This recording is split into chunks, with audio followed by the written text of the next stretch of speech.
ગૃહમંત્રી અમિત શાહે દિલ્હી સ્થિત નિવાસસ્થાને લહેરાવ્યો તિરંગો। મુખ્યમંત્રી ભૂપેન્દ્ર પટેલે ગાંધીનગરમાં નિવાસસ્થાન પર રાષ્ટ્રધ્વજ લહેરાવી આપી સલામી। અમદાવાદમાં સાંજે મુખ્યમંત્રીની આગેવાનીમાં નીકળશે ભવ્ય તિરંગા યાત્રા।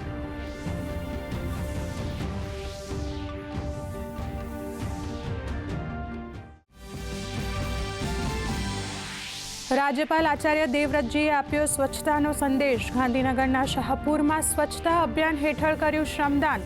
સ્વસ્થ અને સમૃદ્ધ રાષ્ટ્રના નિર્માણ માટે સ્વચ્છતા, પર્યાવરણનું સંરક્ષણ અને પ્રાકૃતિક ખેતીની અપનાવવા કરી અપીલ।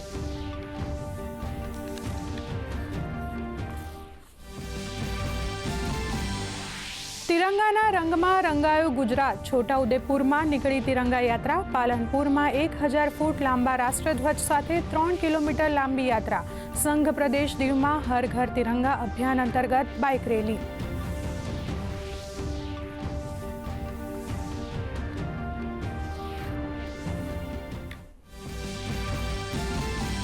ગાંધીનગરમાં મુખ્યમંત્રી ભૂપેન્દ્ર પટેલની અધ્યક્ષતામાં કેબિનેટ બેઠક। વરસાદ ખેંચાતા પીવાના પાણી અને વાવેતરની સ્થિતિની સમીક્ષા। તો વિધાનસભાનું ચોમાસું સત્ર અને 15 ઓગસ્ટના કાર્યક્રમની તૈયારી અંગે પણ થશે ચર્ચા।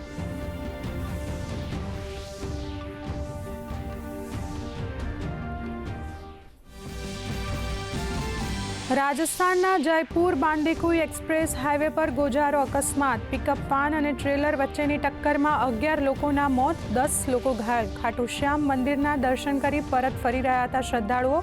મૃતકોમાં બાળકો અને મહિલાનો સમાવેશ।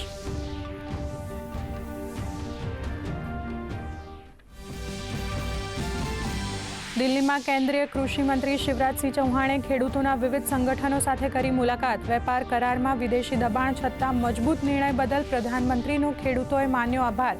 સ્વદેશી ચીજવસ્તુઓ અપનાવવા કૃષિ મંત્રીએ લેવડાવ્યા સંકલ્પ।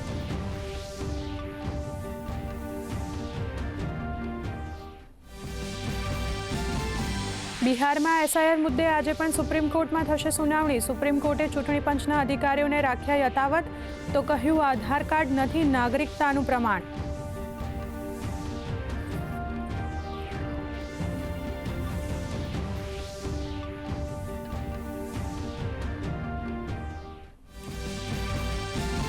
ભારત અને સિંગાપુર વચ્ચે આજે ત્રીજી મંત્રીસ્તરીય વાતચીત। સિંગાપુરના પ્રતિનિધિ મંડળ સાથે દિલ્હીમાં બેઠક, તો દ્વિપક્ષીય સંબંધ વધુ મજબૂત કરવા પર મુકાશે ભાર।